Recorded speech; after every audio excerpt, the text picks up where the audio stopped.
You know, there's many times in the history of anything that's special where something sits on the brink of success or failure. The 1926 season was just that for the New York Football Giants. And Larry Schmitt has done a labor of love here on this Labor Day to tell us all about the 1926 season and its importance to the Giants and football history. Larry's up in just a moment to tell us all about it. This is the Pigskin Daily History Dispatch, a podcast that covers the anniversaries of American football events throughout history. Your host, Darren Hayes, is podcasting from America's North Shore to bring you the memories of the gridiron, one day at a time. Hello, my football friends. This is Darren Hayes of PigskinDispatch.com. Welcome once again to the Pig Pen, your portal to positive football history. And welcome to another show where we get to go back in time and talk about my favorite era of football, and that is the 1920s. You know how much I love to talk about it. I'm sort of stuck in the 1920s. Many good things happen there. And our friend Larry Schmitt has an interesting project that he's done that took place in the 1920s that has a very interesting story he's going to talk about tonight. Larry, welcome back to the Pig Pen. Hey, thanks for having me, Darren. Always a pleasure. Yeah, Larry, the 1920s are very interesting. First of all, I want to thank you for all the great information you've helped out with the images and the information and some of the stories for this New York Giants 100 celebration. You sort of sparked me into that, and it's been a really interesting thing. Not being a Giants fan, I'm learning so much about football history just studying that one team, and I spent a lot of time in the 1920s, and you're going to be talking about a piece of that tonight with a project you had recently. Yeah, well, it's always, I like to help in any way I can, anything involving football history, 20s, anything pre-Super Bowl, I'm always interested in and happy to dig into and happy to help out any way I can. And you're right, a lot of things happened in the 1920s. It was a very interesting, sometimes tumultuous era where, the pro game was growing from almost nothing from the Ohio League in the 1910s toward the 1930s, where it really began to become organized. So there was a lot of transition in the 1920s. Yeah, and the college game was booming in the 20s too. It's the golden era of football, they call it. And that, yeah, definitely. So you had this, starting of the NFL in the 20s, the whole Newt Rockne coaching career was basically in the 1920s. I think all of it was in the 1920s for what he's famous for. And so you had the Four Horsemen and Ernie Nevers and Red Grange and all that. Just so many interesting things in college. And then that pro game, just so many great stories that come out of the 20s. And you've got the interesting piece that you have. Maybe you could tell us a little bit about it and what got you motivated to do it. Sure. Well, college football was huge. It was the king in the 1920s. It was probably second only to Major League Baseball in terms of popularity. Big college games would often play in front of 50, 60, 70,000 people, in some cases 100,000. And there was a lot of popularity of college football in New York City. Fordham had a big time team. Columbia had a big time team. Army West Point, they were up the Hudson River a little bit, but they would play big games in New York. When they played Notre Dame, the Four Horsemen, that game was held at the Polo Grounds. They would play Army-Navy games at the Polo Grounds at Yankee Stadium. So it was a hotbed of professional football, but the professionals, they struggled. The Giants' first year in 1925, they were playing in front of crowds of 10, 15,000 people. And, a lot of those tickets were giveaways. They just wanted to get, asses in the seats, so to speak.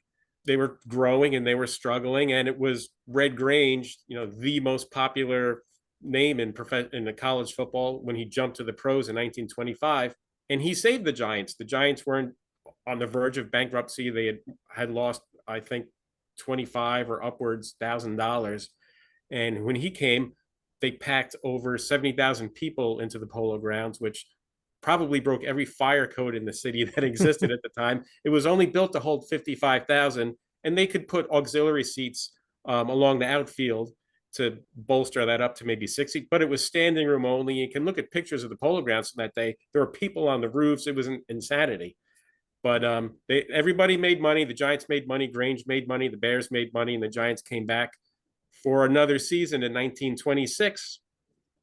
And in February, Red Grange's manager, he had a personal performance contract with CC Pyle, and they leased Yankee Stadium for 5 years without a team, without anywhere to play or any teams to play. They weren't in a league, and the two of them showed up at the NFL's owners meetings, and they said, "All right, I have Red Grange, and we've leased Yankee Stadium for 5 years, and we're going to play in your league." And it didn't quite work out that way. Yeah, it's kind of ironic that you think about 1925 when the Giants came in, like you said, with the exception of Chicago, every other team in the NFL at that time was a much smaller market than New York.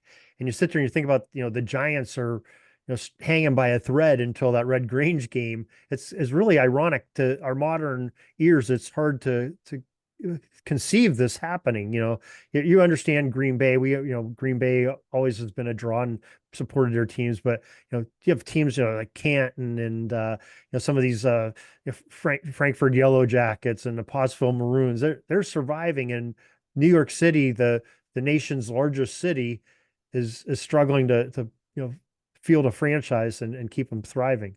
Yeah, well, Frankfurt was a suburb of Philadelphia, and they did very well. They had a strong following. When they would play the Giants in New York, a large number, they would get 5 or 10,000 people from Philadelphia would take the train up to New York with the team, because Frankfurt always played their games on Saturdays because of blue laws. So they would usually do a weekend home and home with the Giants. The Giants would play in Frankfurt Saturday. They would all take the train up to New York. They would play again on Sunday, and 5 or 10,000 Frankfurt fans would come with them to the Polo Grounds. And the Giants loved that because they doubled their crowd in size.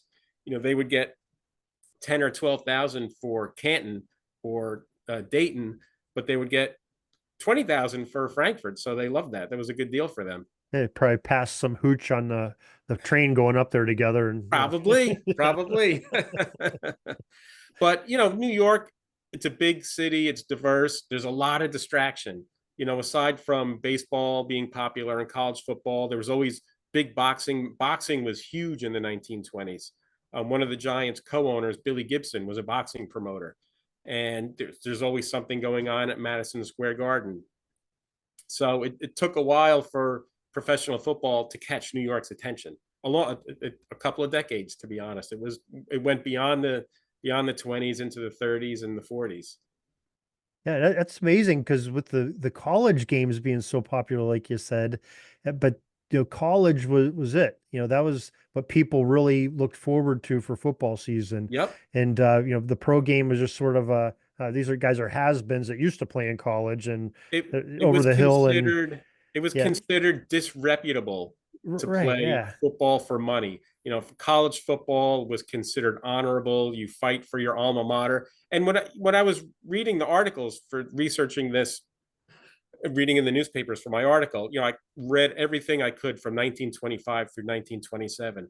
And alongside, the game summaries, and particularly in late 1925 and 1926 with this AFL, everybody had an opinion on Red Grange playing professional football, and most of it was negative. There maybe 5 out of 25 articles with good for Red Grange, but how could you play football for money? That's it. They almost thought of professional football as like professional wrestling.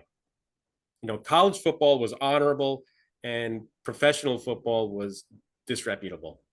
Yeah, I just it's ironic because I just got my copy today, but I just wrote an article for the PFRA's magazine Coffin Corner, and it ended up being the lead article this month, so kind of proud of that. So Yeah, good for you. yeah, so thanks. But it was on the NFL's rough road to beginning, and it's talking about that very thing.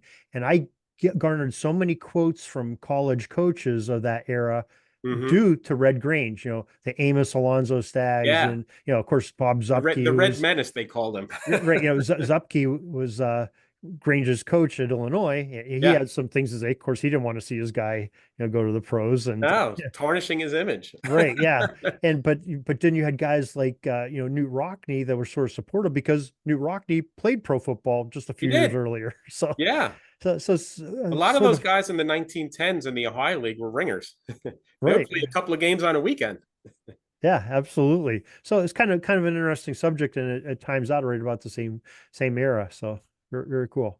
So okay, Mhm. go ahead, please continue. Sure. So the big thing from that February meeting was that 19 of the 20 NFL owners were actually in favor of admitting Pyle and Grange into the league because they saw what Red Grange did in December of 1925.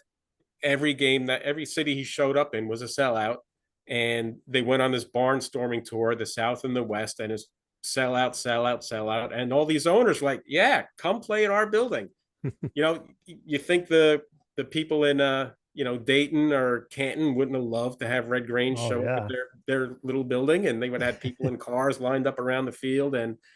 But Tim Mara from the Giants was the one dissenting vote at the meeting. He said, no, Yankee Stadium is right across the Harlem River from the Polo Grounds. We had a tough year last year, and we can't have him taking our fans away from us. And Joe Carr, miraculously, even though it was 19-1, he sided with the one, noting the territorial infringement that he had cited the year before between Pottsville and Frankfurt, saying, no, this precedent has been set. The Giants own the territorial rights to New York City. They cannot play there. Yeah. So the next day, CC Pyle said, all right, we're going to start our own league and we're still going to play at Yankee Stadium. And that's where all the insanity ensued. Yeah, I mean, what a you sit there and think about, Joe Carr made such really wise decisions, not popular decisions, but he No, was that was a very unpopular state. 19 owners wanted him, and right. they all voted yes. And he said, "No, we're It, signing. I'm signing with Tim Mara." but I mean, that and multiple other things. He's looking for the long play of the NFL, not the Right, short right. He was a man satisfaction with thing. vision and a plan, and he wanted to see it through. And And I mean, that's a real. He was the president of the NFL, but he acted as a commissioner would, like Pete Rozelle did. Very different than what we have in the current NFL with Roger Goodell, where he's just there and play. He's a figurehead who does the owner's biddings. But Joe Carr was a real president, where he took a stand and said, "No, we're doing the right thing. We're backing the Giants." and And I'm sure there was a lot of grumbling on the way out of that meeting. right, yeah, you got 19 people pissed at you and only one guy Yeah, happy.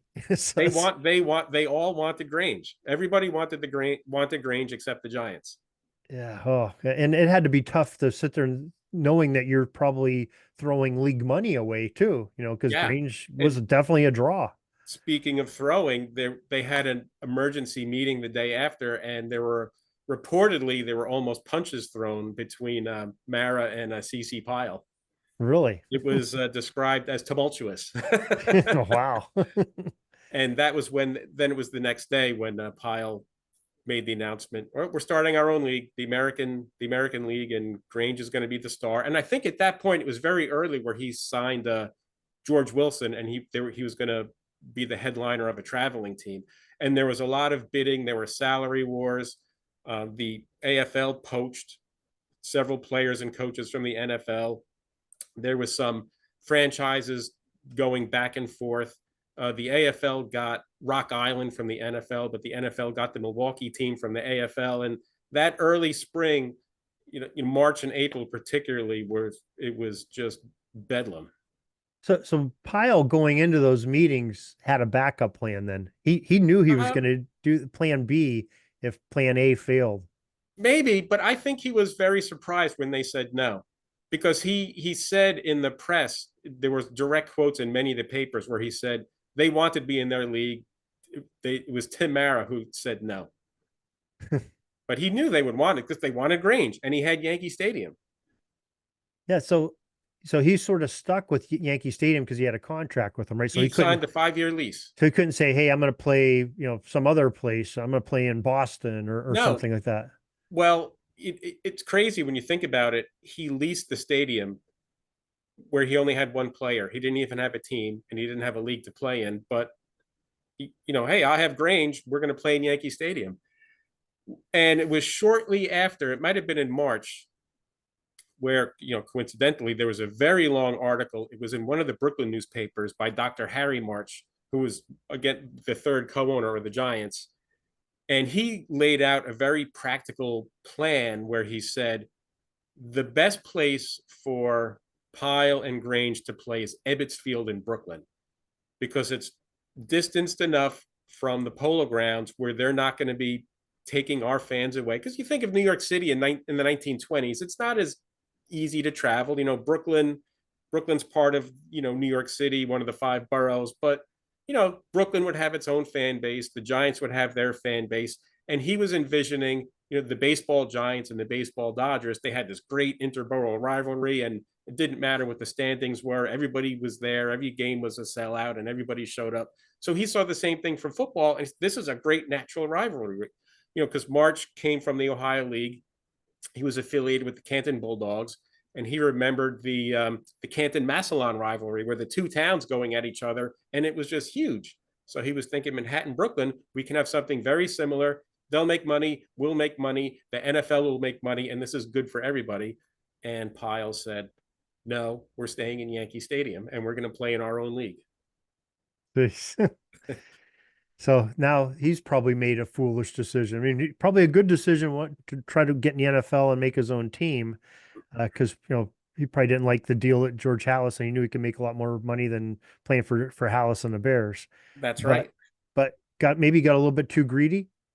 A lot too greedy, and they did very well on their barnstorming tour. But I think I think he was a little arrogant and he overplayed his hand. March's idea was probably very intelligent, and that probably would have worked. But after the initial announcement of the AFL and the franchises going back and forth, it was later in the spring, I believe it was in June, where Pyle thought he would prevent March and the NFL from capitalizing on that Brooklyn Manhattan idea. He put a team in Brooklyn, the Brooklyn Horsemen, and he had Humberto Fergazzi was the owner, and he was another boxing promoter, so he was familiar with Tim Mara and Billy Gibson. And it got very, very, very interesting right here. It was in early July where the Horsemen made an announcement that they had leased Ebbets Field, and they were going to stage all their home games at Ebbets Field. I forget the exact date. It was early mid-July. 3 days later, the NFL made an announcement that they had a team, the Brooklyn Lions, and they were going to play at Ebbets Field. Somehow they got the Horsemen out of Ebbets Field, and they had to play at this building called Commercial Field, which was smaller, not as nice as Ebbets Field. It didn't have a covering over the upper deck, and Ebbets Field, all the stadiums then had coverings over the upper deck. It was more desirable.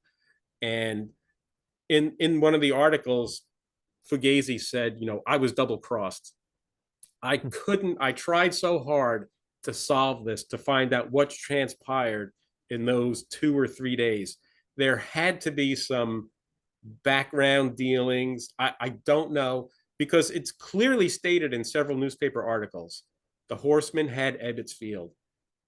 3 days later, they're out and the Lions are in. It's a mystery. I tried so hard to solve it. I couldn't figure that one out. I couldn't find the smoking gun. I talked to a couple of people. I don't know what happened, but that was a huge, huge victory for the NFL to get their team in Ebbets Field and to move the Horsemen out. Definitely, they had a good connection, like Mara or the NFL, good connection with somebody that was a decision maker or a greasy palm somewhere. Probably a little bit of both. I don't want to say the wrong thing and get myself in trouble on your. I don't want to get you in trouble, but well, we're speculating. We're speculating. We got to consider the era. It's an era of gangsters. In a couple of those newspaper, not in the stories, but like in the columns and the editorials, a couple of the writers, made some sideways references to boxing and people that would be associated with boxing and gambling, and I can't confirm anything, but the rumors were out there. I'm sure there's some truth to it somewhere, but Like you said, You we'll said it, probably not never me. know. We'll never know. I did not put that in my article, but Okay. some people thought maybe, Right. Could be. maybe. It's still interesting to talk about. So It's extremely interesting. It's a really good conspiracy theory. I haven't figured it out. We need to solve that. The Lions Horseman Ebbets Field conspiracy of 1926. yeah, it's That's goes a right. rabbit hole that didn't I didn't get all the way to the bottom of it. Yeah, no, so who'd ever think, they're worried about Manhattan and the major part of New York supporting two professional football teams. Now they got them in one borough of Right, Brooklyn right. And teams. in one of the articles, Harry March said that most people don't know this, but the borough Brooklyn at that time, Brooklyn was the most populated borough of the city. Today it's Queens. At that time it was Brooklyn, but he said Brooklyn has a larger population than the city of Chicago. And Really? Chicago has two teams. They had the Cardinals and the Bears, and then with the AFL they had the Bulls, so they had three teams. But he said Brooklyn can support a team on its own. If Chicago can support two teams, Brooklyn can support one. Wow, that's interesting. I didn't realize it was that popular, more than Chicago. Wow. Yeah. In 1926 it was. Very interesting. Okay, so what happens with they're playing at separate fields. The AFL's kicked out of Ebbets Field. They're playing Yep. at the other. And Pyle installed another team in Newark, which is right across the river, New Jersey, right over from Staten Island. Oh, by the way, the Staten Island Stapletons were there.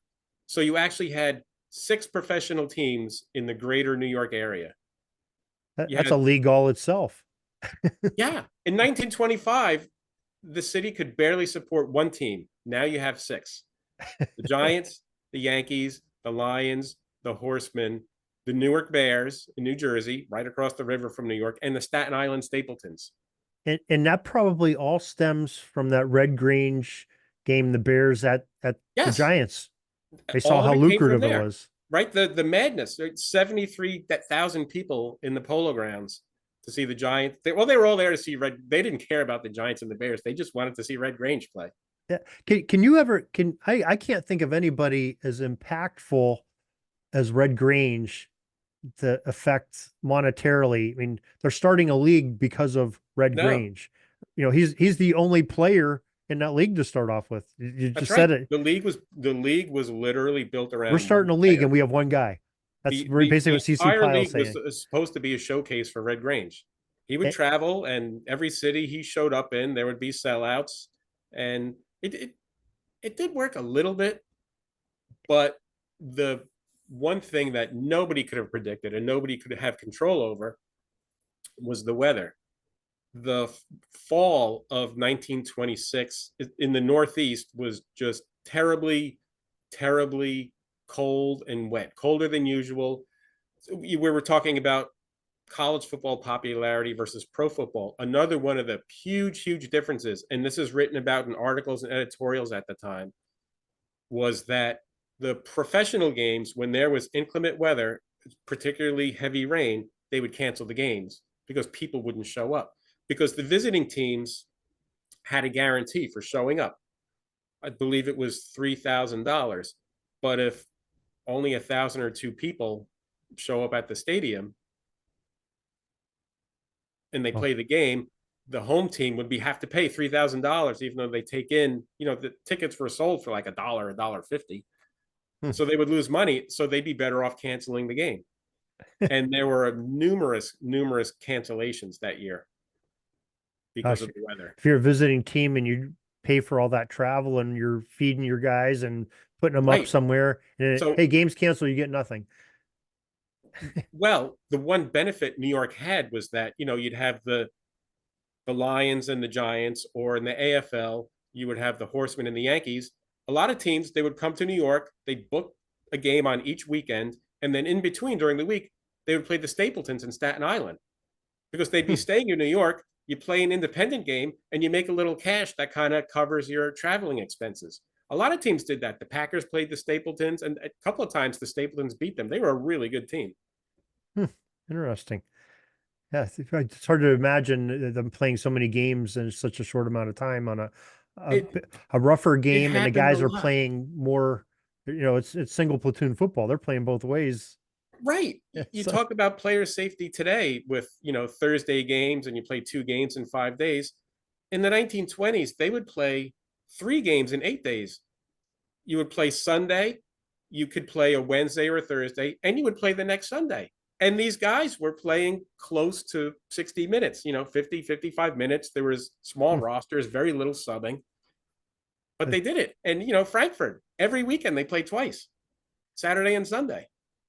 Can you imagine if one of those players from 100 years ago sits there and listens to one of our NFL talk Oh, shows where they're arguing, we have they to would play an laugh. 18th game, and gosh darn, we're playing Yeah. Thursday night after playing Sunday. What the heck? Bye weeks and the players sit on the bench. They talk to coaches in the booth. I mean, in the 1920s, coaches weren't allowed to call plays. There was a penalty for coaching from the sidelines. The coaches just had to stand there. It was the quarterback or the tailback who called the plays in the huddle. A completely different world. Completely different. Wow, fascinating. It's fascinating Yes, stuff. Yes. absolutely. Makes On, us, on offense, when a quarterback threw an interception, he didn't go to the sideline and talk to the coach in the booth to tell him what he did wrong. He got in the defensive huddle and he was playing defense. yeah, He was dropping back to safety or defensive halfback. and probably the guys, the rest of the teams, hey, you better get that ball back. You better get a pick of That's your own right. here. So, I mean, that's compelling stuff. It just adds to the flavor of your story. Yeah. So you had these cancellations in October, and when the season opened, the Brooklyn teams started out at home. The Giants and the Yankees both opened on the road because they had the baseball teams, the baseball Yankees and the baseball Giants playing in their stadium. So they opened on the road. The Horsemen's first game. They did pretty well at Commercial Field. I think they drew about 8,000-9,000, which was a pretty good crowd. But new team, new league, a lot of curiosity. The next week they played, and I don't think it was heavy rain, but I know it did rain. They had a small crowd of 2,000 to 3,000. But the Lions at Ebbets Field, they only drew about 500 or 600 people because of the bad weather.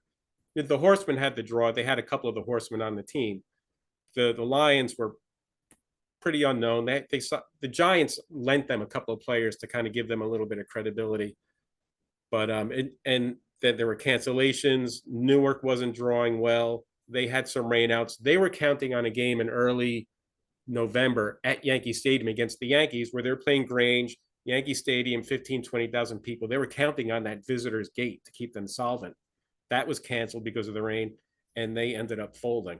Yeah, yeah. And Let's not pass over that how the horsemen are named. You alluded to it a little bit there. They, of course, coming from probably the most popular college quadruplets of that time, and still to this day, the four horsemen of Notre Dame, that's and right. they ended up having who Stoldreyer and uh was it Miller, and I'm looking it up right now. I know that I know they had two of them, I believe, on there, and that was sort of their Art draw. Garvey. Oh, he was a tackle, but he was a Notre Dame player on their team. Yeah, he was one of the seven mules. They had Charlie Hummel. He was another lineman. Elmer Layden, Okay, Elmer Lane. Okay, fullback. So they had a this lot of so Notre Dame players on their team. Stoldreher was on there too. So they so were counting on that so Subway two of the four alumni. horsemen, Soldier and Layden, are on that team. So Yep, they used the moniker horseman as part of the absolutely. the Yeah, motif to it. Yeah, cool. All right. right. Well, even the Yankees. A lot of the newspapers, they didn't bill them as the New York Yankees. They billed them as Grange's Yankees.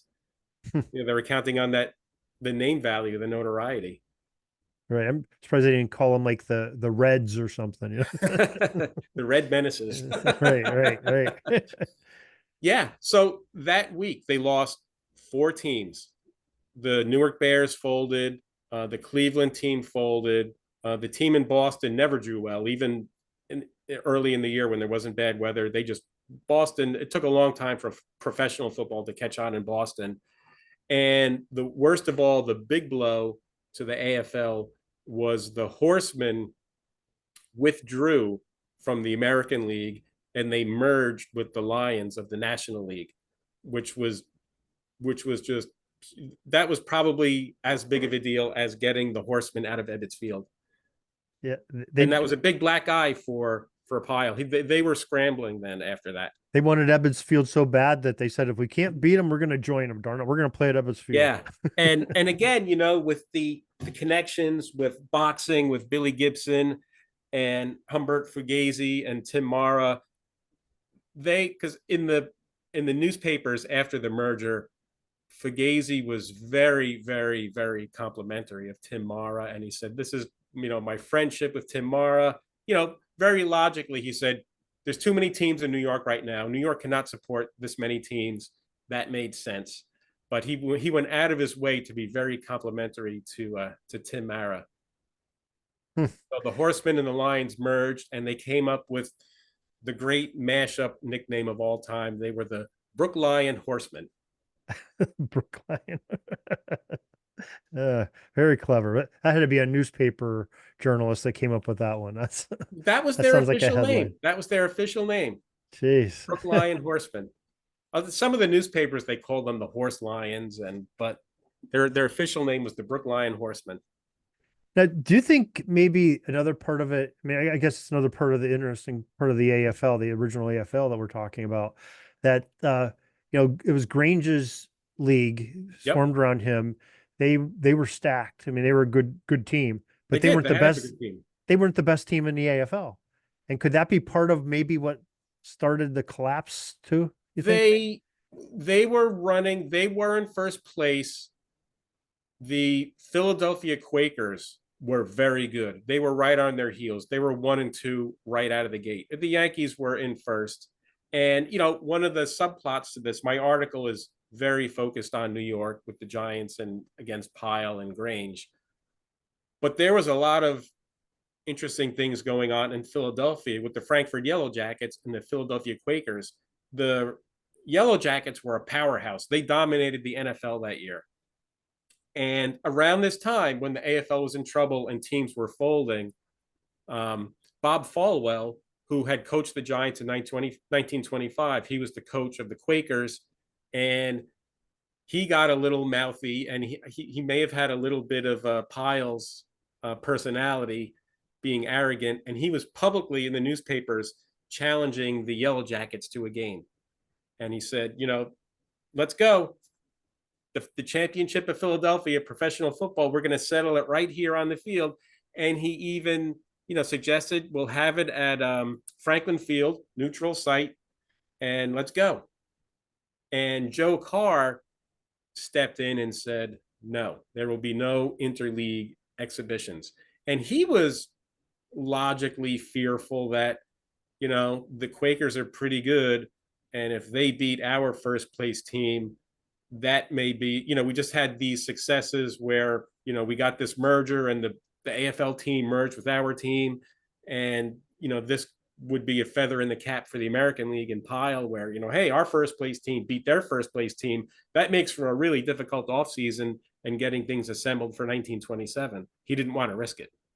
I mean, you can look at it another way too. Joe Carr might have had the foresight that to say, hey, if we start playing this game, a championship between two rival leagues, it could be almost like what would happen with the fourth AFL in the 1960s, where they have to merge into the NFL and the NFL has to absorb them. So, well, in 1926, they didn't have the benefit of television money keeping them afloat. You know, the teams lived on ticket sales. That was it. There was very little radio at the time. You know, teams didn't have any media other than the local newspapers. There was no media coverage. There was no radio. There was some radio for college at the time, but not for the NFL. And there was no TV money. Everything was from the gate. That's why rainouts were so devastating to the teams, because they made money by selling tickets, and that was it. Now, did the NFL make any money after the league season, like on these exhibition games? Like, which that would have been an exhibition game. They were not league sponsored. So probably another reason why Joe Carr wouldn't want it, because it didn't benefit the league at all. That's right. Only bad things could happen, right? That's right. Yeah, players get hurt. Okay, so it's interesting because the Quakers did play an NFL team, and maybe you could tell us a little bit about They did. that. Well, right after the Lions and the Horsemen merger and the foldings, and then Carr saying no interleague matchups, Tim Mara did issue a challenge to Pyle and said, "We'll play you guys." And he said, we'll settle it here in New York too, almost like a professional wrestling where the loser leaves town, that kind of thing. And over Thanksgiving weekend, the Quakers, they were playing the Yankees twice. They were playing, I think it was Thanksgiving Day in New York, then Saturday in Philadelphia, the Quakers. I think I said Frankfurt. But they were doing 2 games in 3 days, and Philadelphia won both games. And Grange got banged up in the game in New York, and then he didn't play the Saturday game in Philadelphia, which the Quakers won again. And then the Yankees came home. They played a home game on Sunday, which they beat the Chicago Bulls, but Grange didn't play again. But with the Quakers winning those 2 games, they vaulted into first place. They knocked the Yankees into second place. And then Pyle wrote the most outstanding letter. I think I read it in the New York Herald Tribune. It was very long. I put a chunk of it in my article where he declined Tim Mara's challenge, where he basically said, well, we have a game scheduled next weekend in Chicago, and then we're preparing for our barnstorming trip down south. So maybe we can play again next year. So what happened was then Bob Falwell from the Quakers, knowing that he wasn't going to be able to play the Yellow Jackets, they were in New York because that weekend games were snowed out. The Giants were supposed to play the Bears. The Quakers were supposed to play the Stapletons in Staten Island. They were just hanging out in New York, not doing anything. And he said, hey, we'll play you. So the Giants, Tim Mara, scheduled the game with the Quakers, and he deliberately went against Joe Carr, who he always had a good relationship with, but I think he may have been a little bloodthirsty, and he just said, I got to get a piece of the AFL somehow. It was just like, what, 9 months earlier where Joe Carr had his back? And I know. I told you a lot of things happened in this short time. There was a lot of double crossing and treachery and backdoor dealings. I solved a lot. I answered a lot of questions I had going in. This is actually one of them. I always tried to figure out, why did Carr let this game happen? I found out through one of the Philadelphia newspapers, he didn't allow it to happen. Tim Mara scheduled this game against Joe Carr's wishes. Oh, geez. So you had, the Giants were a pretty good team. They were 8-4 that year. I think they finished 6th or 7th place in the NFL. They had the American League champion Quakers come to the Polo Grounds. And again, terrible weather. It snowed the whole week. There were stories in the newspaper that the Giants hired cars where they strapped plows onto the front of the cars to push the snow off the field just so the players could practice. But they had no way to get the snow out of the stadium. So it was just piled up off the sidelines in between the stands and the field. There were like 5-6 foot pile heaps of snow, which actually played into the game on Sunday. The Giants played the Quakers. It kept snowing during the game. The field was a mess. The Giants completely the final score was 31-0, but the newspaper articles all said it could have been worse. The Giants had a couple of touchdowns called back on penalties, and one writer suggested that the officials kind of took a little bit of pity on Philadelphia. The Quakers over the 60 minutes only got 1 first down the entire game. The Giants just dominated them. But there was a couple of instances where Jack McBride for the Giants dove over the goal line for a touchdown at the corner of the field, and he plunged head first into a snowbank.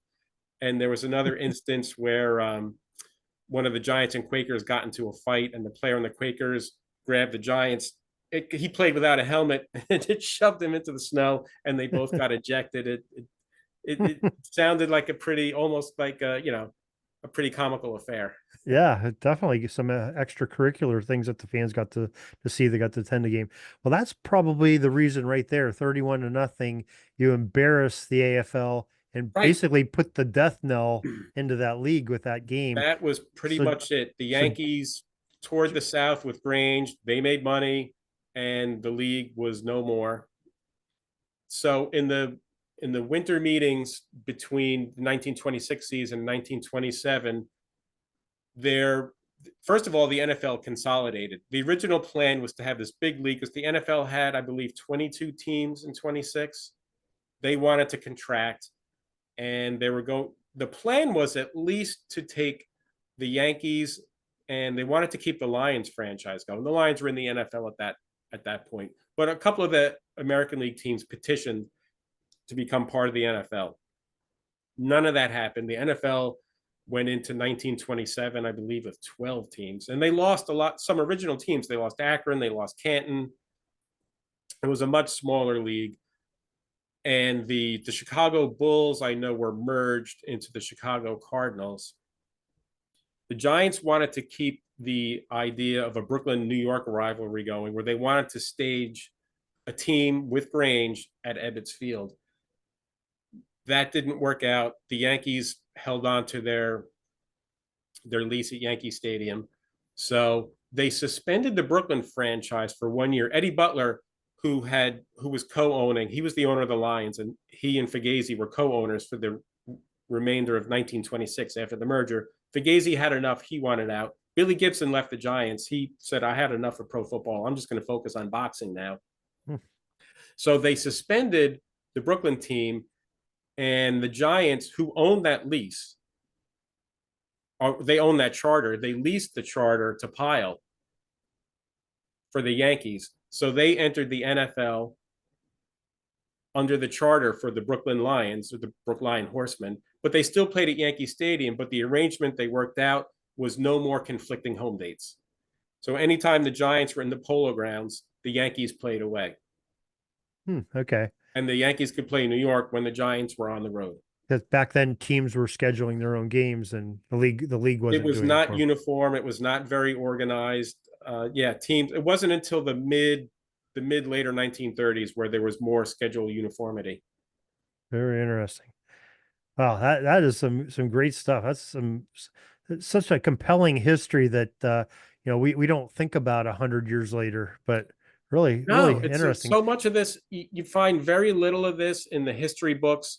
There's some cursory mentions of Pyle and Grange and an outlaw league, but there's very 98% of my article came from newspaper research.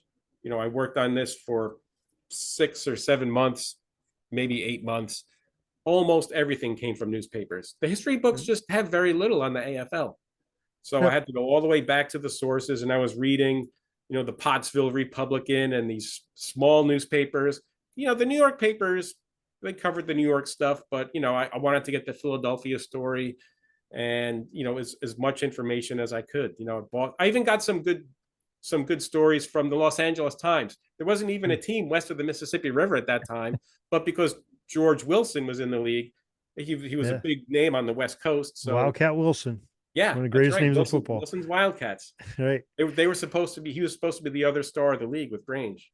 Now, we're going to have when we're recording this, the official link of where people can find your article is not out yet. But why don't you tell a little bit about where it's going to be, and once we know the link, we'll put it in the show notes when we put this out. It will be on Big Blue Interactive. Okay. I have a number of articles on there that I've written over the years. There's a history section. Okay. All right. So, is it have a title to it, Larry, that you can share? It'll probably be, my working title has been The Giants, New York, and the Professional Football War of 1926. Okay. It might be a little long. It might need to get shortened, but that's been the working title. Might get shortened, but folks, if you look in the show notes, either on the podcast or the YouTube channel, what you're listening to or watching right now, we'll get you the straight link to people go and enjoy the rest of Larry's article, because there's really some interesting stuff that even we didn't even get into. So I think you're going to find it really compelling. It's really well written, and it's really enjoyable and a great piece of history. So, and by the way, before, I just want to say I did have some help. Two very, very, very good researchers, guys that are esteemed in professional football history, is Alan March, who's the great grandson of Dr. Harry March, and Mike Moran, whose father, Hat Moran, was a member of the champion 1926 Frankfurt Yellow Jackets, and he later played for the Giants. These guys helped me out. I asked them questions, and they gave me feedback. and they shared with me. And so there was some collaboration going on. It wasn't just me. I had help. Yeah, well, Alan and Mike were both tremendous, and they helped make the final product better. we are definitely familiar with both those gentlemen. They've both been on the show a couple times, and it was a team effort. It wasn't both just fellow me. PFRA members too. So we enjoy their work too. So that's great stuff. So Larry, we really appreciate you coming on here and sharing a story that's interesting. If it happened today, there would be like TV channels dedicated to it 24 hours just talking about this. They revived the USFL, and there's been, I don't know how many XFLs. And, the thing that these leagues have going for them is television money and advertising. And there was none of that in 1926. The only lifeblood these teams had was selling tickets. The turnstile count meant everything to them. Fascinating stuff. Larry, thanks again for joining us, and we'll talk to you again next time about some more Greek football history, and make sure people listen to or make sure people read your article that we'll post here. All right. Thank you. Thanks for having me. That's all the football history we have today, folks. Join us back tomorrow for more of your football history. We invite you to check out our website, pigskindispatch.com, not only to see the daily football history, but to experience positive football with our many articles on the good people of the game, as well as our own football comic strip, Cleat Marks Comics. Pigskindispatch.com is also on social media outlets, Facebook, Twitter, Instagram, and don't forget the Pigskin Dispatch YouTube channel to get all of your positive football news and history. Special thanks to the talents of Mike and Gene Monroe, as well as Jason Neff for letting us use their music during our podcast. This podcast is part of the Sports History Network, your headquarters for the yesteryear of your favorite sport. You can learn more at sportshistorynetwork.com.